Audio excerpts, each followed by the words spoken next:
नमस्कार, आप देख रहे हैं वी टाइम न्यूज। बढ़ते हैं झारखंड की खबरों की ओर। खलारी प्रखंड के बुकबुका पंचायत स्थित साईनगर में प्रथम महिला शिक्षिका सावित्रीबाई फुले और मां रंगगोम के जयपाल सिंह मुंडा का जन्म दिवस मनाते हुए सम्यक ज्ञान निकेतन शिक्षण केंद्र का उद्घाटन किया गया। इस मौके पर मुख्य अतिथि के रूप में उपस्थित रांची विश्वविद्यालय के पूर्व कुल सचिव डॉक्टर अमर कुमार चौधरी तथा विशिष्ट अतिथि रैयत विस्थापित मोर्चा एन के एरिया अध्यक्ष बिगन सिंह भोक्ता, खलारी पश्चिमी जीप सदस्य सरस्वती देवी, विधायक प्रतिनिधि श्याम सुंदर सिंह, श्याम जी महतो, झारखंड प्रदेश कांग्रेस कमेटी प्रदेश सचिव इंदिरा तुरी, श्रमिक नेता प्रेम कुमार, बेंते पंचायत मुखिया सरिता देवी, कर्मा लोहरा, अर्जुन राम, इकबाल हुसैन उपस्थित थे। कार्यक्रम की शुरुआत में उपस्थित अतिथियों ने डॉक्टर भीमराव अंबेडकर की प्रतिमा और सावित्रीबाई फुले व आदिवासी चिंतक जयपाल सिंह मुंडा की तस्वीर के समक्ष दीप प्रज्वलित करते हुए माल्यार्पण कर उन्हें श्रद्धांजलि अर्पित की गई। कार्यक्रम को संबोधित करते हुए मुख्य अतिथि डॉक्टर अमर कुमार चौधरी ने संबोधित करते हुए कहा कि खलारी प्रखंड में शैक्षणिक विकास कर खलारी क्षेत्र से IAS, IPS, BDO, DC, doctor तथा उच्च कोटि का नागरिक बनाना सबों की नैतिक जिम्मेदारी है तथा इस कार्य के लिए वे हर समय जागरूक हैं और दृढ़ संकल्पित हैं।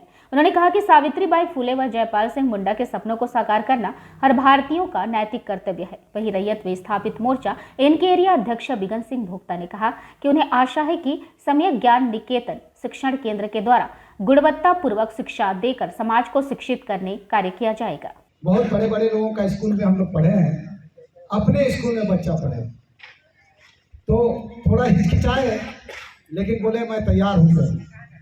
और उसी दिन से बात चलती रही, 6 महीना पहले की बात है, होता रहा। तो मैं इनके साथ रविंद्र चौधरी जी का भी नाम लेना चाहता हूँ। यहाँ पर उपस्थित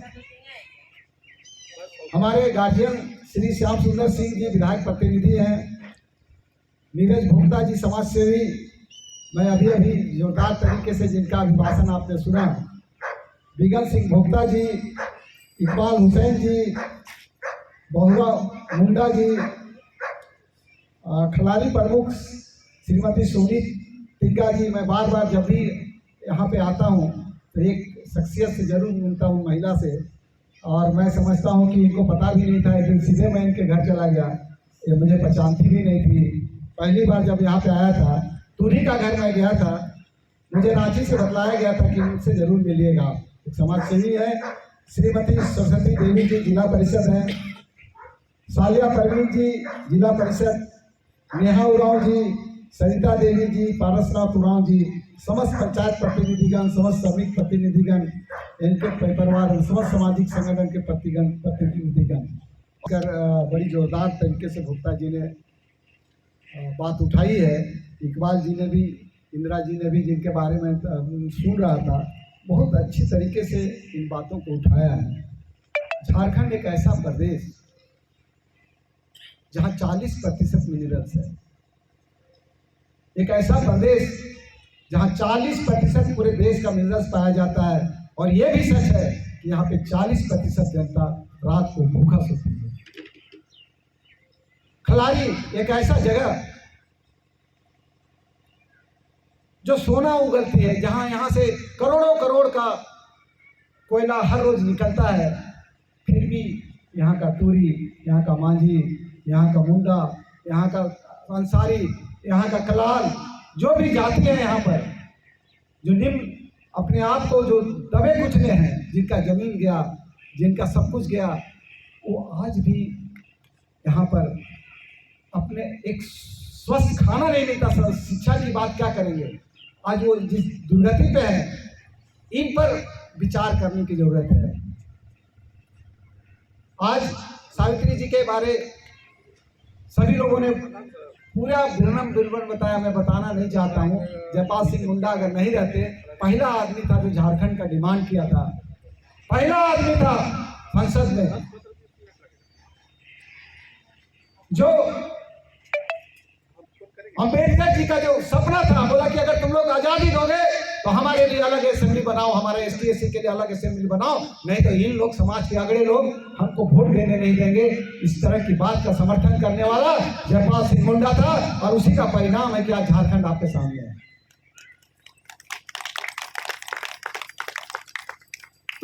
बात उठती है कि हम इस स्थिति परिस्थिति में हैं। जादूगोड़ा में एक यूरेनियम का फैक्ट्री है, वहां एक जापान की कंपनी काम करती है। वहां का एक बूंद भी, एक टुकड़ा भी अगर गिरता है तो उसको प्लास्टिक में भर कर जापान भेजा जाता है। उस प्रदेश के वासी है, फिर भी हम गरीब हैं। क्यों गरीब हैं? इस पर चिंतन और मनन करने की जरूरत है। इसका समाधान क्या है? हम दोष देते हैं दूसरे को। हम दोष देते हैं कि बाहरी लोग यहाँ पे आए, लूट लिए, लूट लिए। ठीक है, ये हम मानते हैं, लेकिन उसके लिए दोषी कौन है? अगर उसके लिए दोषी है तो हमारे समाज के लोग हैं। इस समाज में जितनी जमीनें बचती है, बिकती है, उसके सारे जो दलाल हैं वो इसी क्षेत्र के लोग हैं। बाहर के लोग दलाल नहीं हो सकते। जब तक घर का आदमी आपका ये नहीं रहेगा, तब तक आपका एक भी जमीन नहीं बिकेगा। मैं तो हर भाषण में कहता हूं कि अगर तुम्हें पैसे की जरूरत है तो तुम्हारे पास 2 किडनी है, एक किडनी बेच दो, मरोगे नहीं, लेकिन जमीन नहीं बेचना। अगर जमीन बेच दोगे तो तुम समाप्त हो जाओगे। ये जंगल जमीन यही तुम्हारा आधार है। और अगर बेचने की भी जरूरत है तो अपने भाई को दो, अपने गांव के आदमी को दो। ऐसे आदमी को मत देना जो तुम्हारा शोषण करे। इस बात को ध्यान रखने की जरूरत है। और जो लोग भी बाहर से झारखंड में आए, मैं सभी को झारखंड में मानता हूं। उनकी भी गति नियति बहुत अच्छी नहीं है, ये गलत बात है। वो भी यहाँ पर अगर काम करने के लिए आए हैं तो सबको मिलजुल कर झारखंड को एक नया झारखंड बनाने में, अभी मोदी जी का ये ऐलान है कि 2047 में भारत एक विकसित देश होगा। कैसे होगा? क्या हो सकता है जो हमारी शिक्षा बदलती है? आज हमारे बच्चे MA BA इंजीनियरिंग बीटेक सब हमारे पास आते हैं बच्चे। आपके खिलाड़ी के भी बहुत बच्चे आते हैं कि नौकरी दिला दीजिए। उनसे बोलो कि एक एप्लीकेशन लिखो, तो एप्लीकेशन नहीं लिख सकते।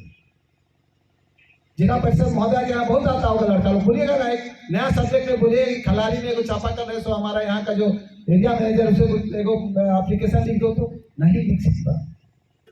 मेरे स्कूल में एक बच्ची अभी इंटरव्यू देने आई थी। मैंने उसको, मेरी पत्नी हिंदी के प्रोफेसर है, बोले कि बताओ तो अलंकार क्या है? ये हम लोग छोड़ो ना, इससे छोटा सा चीज पूछते हैं कि संज्ञा किसे कहते हैं? तो बोले दूर के चीज को संज्ञा कहते हैं। मुझे उस बच्ची पे तरस नहीं आया, तरस मुझे हमारी शिक्षा नीति की आया कि हमारी शिक्षा नीति कैसी है। साथियों, आज हम लोग के समाज धीरे धीरे धीरे जागने के काम कर रहा है। और जितने हम लोग यहाँ पर, अगर हम लोग के तनी मनी बुद्धिजीवी है, सोच विचार है, तो समाज को हम लोग के जगाएं, ताकि बाल बच्चा को समाज आगे पढ़ाए लिखाए, बाल बच्चा के भविष्य बने। आज दिखेगा हम लोग के गांव देहात में जाकर दिखेगा, बहुत गरीब गुरबा लोग हैं जो कि बाल बच्चा को बढ़िया से पढ़ा नहीं पाते हैं, इसलिए कि गरीबी ऐसा चीज है। आज भी गांव में जाकर देखिएगा, लोग कमाने खाने में लगल है, सब रोजगार नहीं है, तो बाल बच्चा पढ़ाने के लिए बड़ा कठिनाई सबके होते हैं। तो साथियों, जिस ढंग से यहाँ जो स्कूल जो संचालन कर रहे हैं, चाहे इसका स्कूल को जो डायरेक्टर है, हम लोग यहाँ जितना यहाँ पर एक एरिया में जो सामाजिक कार्यकर्ता है, सामाजिक है, और एक एरिया से राय विस्थापित मोर्चा के ओर से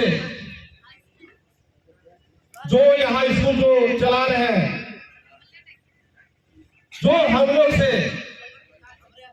राय विस्थापित मोर्चा की ओर से जो कमी बेसी होगा, हम लोग उसका पूरा करेंगे। इसलिए आज कहिए तो एक एरिया में बहुत गांव देहात ऐसा है कि खदान में चल गया है,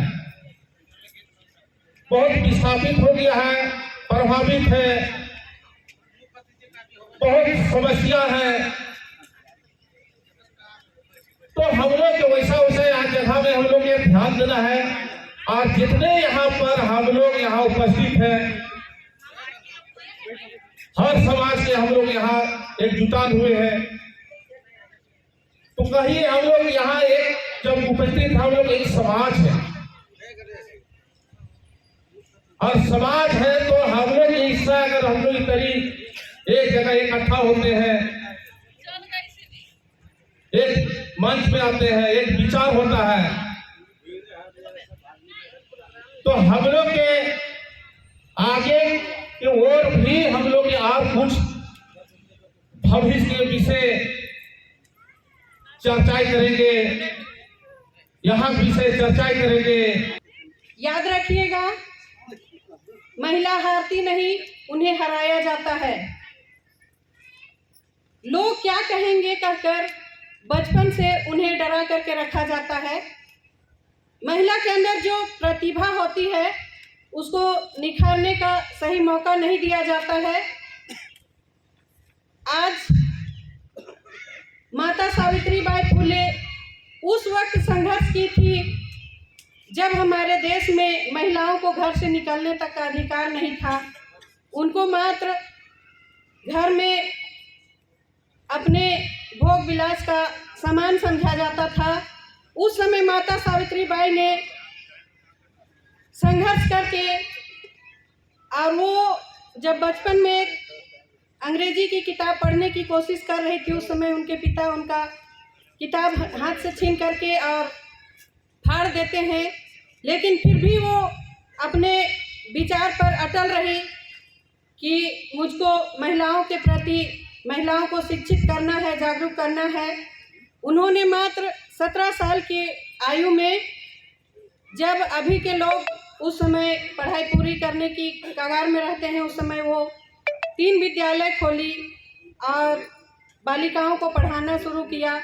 उस समय भी बहुत से अत्याचार होते थे, उनके ऊपर कीचड़ फेंका जाता था, उनके आगे पुरुष खड़े होकर के उनको आगे बढ़ने से रोक देते थे, लेकिन फिर भी वो हिम्मत नहीं हारी। और आज उसी की देन है कि हम लोग आज यहाँ पर आपके सामने हम बोल पा रहे हैं। वार्ड सदस्य से लेके राष्ट्रपति तक आज हमारी महिलाएं पहुँच चुकी हैं, और इनके साथ बाबा साहब ने हम महिलाओं के लिए भी जो अधिकार दिए हैं उनको भी हम आज याद करते हैं, नहीं भूलते हैं। आप लोग जानते हैं, सावित्रीबाई फुले का जन्म उस समय हुआ था जब यहाँ भारत देश में अंग्रेजों का शासन था, और उस समय महिलाओं को बाहर घर से नहीं निकलने दिया जाता था, पढ़ने नहीं दिया जाता था, हर चीज में महिलाओं को पाबंदी थी। वैसे समय में सावित्रीबाई फुले का जन्म हुआ था, और जब वो छोटी थी और जब वो अंग्रेजी की किताब पढ़ने के लिए उत्साहित हुई और पढ़ने की कोशिश कर रही थी, तो उसके पिताजी उनको डांटते हैं और खंडेले जी, देव जी बोलते हैं कि तुमको किताब नहीं पढ़ना है, तुम एक महिला हो। और उनकी शादी मात्र जब वो 9 साल की थी उसकी शादी कर दी जाती है। जब वो ससुराल जाती है तो उनके पति बहुत समझदार और पढ़े लिखे थे, जिनका नाम ज्योतिबाई फुले था। वो उनको पढ़ने के लिए प्रेरित करते हैं, और उस उम्र से ही वो महिलाओं को पढ़ाने के लिए अपने घर से निकल पड़ती है। और जब वो पढ़ाने निकलती है तो ऐसी स्थिति में उसको, उसके ऊपर सड़े हुए टमाटर फेंके जाते हैं, उसके ऊपर कीचड़ फेंके जाते हैं, उसके ऊपर गोबर फेंके जाते हैं, उसके कपड़े को गंदा कर दिया जाता है, ताकि वो जब अपने घर से निकले स्कूल की तरफ पढ़ाने के लिए तो वो किसी को पढ़ा ना पाए। तो ऐसी स्थिति में उनको ज्योतिबाई फुले बहुत मदद करते हैं और उनसे कहते हैं कि आप 2 साड़ी लेकर के घर से निकलिए, एक मैले कपड़े में पहन करके निकलिए और एक अपने बैग में कपड़े डाल करके निकलिए और जा करके महिलाओं को पढ़ाइए लिखाइए। जब ऐसे उस समय में सोचिए कि 50 महिला छात्र को वो शिक्षा देती थी और उसका जो सहयोगिनी थी फातिमा जी, उनको बहुत सहयोग की थी और वो दोनों मिल करके महिलाओं को पढ़ाने का काम किया। ऐसी स्थिति में उसका जन्म जिस समय हुआ था, महिलाओं को उस समय में विधवा प्रथा लागू था उस समय की यदि कोई बात महिला विधवा हो जाती है तो उसको टकला कर दिया जाता था। उस टाइम पे छुआछूत, जात पात का भेदभाव बहुत ज्यादा था और ऐसी स्थिति में जब महिला का पति मर जाते थे तो उस महिला को पूरे समाज से अलग करके एक रूम में अलग से रखा जाता था। ऐसी प्रथाओं का आज सावित्रीबाई फुले ने विरोध किया था कि अगर कोई महिला विधवा हो जाती है तो वो भी इंसान है, उनको भी सारा हक अधिकार महिलाओं को मिलना चाहिए। झारखंड के सपना देखने वाले जयपाल सिंह मुंडा जी के जयंती के अवसर पर यहाँ सभी लोग उपस्थित हैं। जयपाल सिंह मुंडा जी का सपना था कि अलग राज्य बने, झारखंड अलग राज्य बने और सावित्रीबाई फुले जी का सपना था कि समाज कैसे शिक्षित हो और विशेष रूप में वह समाज जो समाज दबा कुचला और पिछड़ा समाज है, समाज कैसे जागृत हो और कैसे शिक्षित हो। साथियों, यह जो ज्ञान निकेतन स्कूल की स्थापना जिन लोगों ने भी किया, हम उन्हें साधुवाद देना चाहेंगे। वी टाइम न्यूज़ के लिए खलारी से मनोज प्रसाद की रिपोर्ट।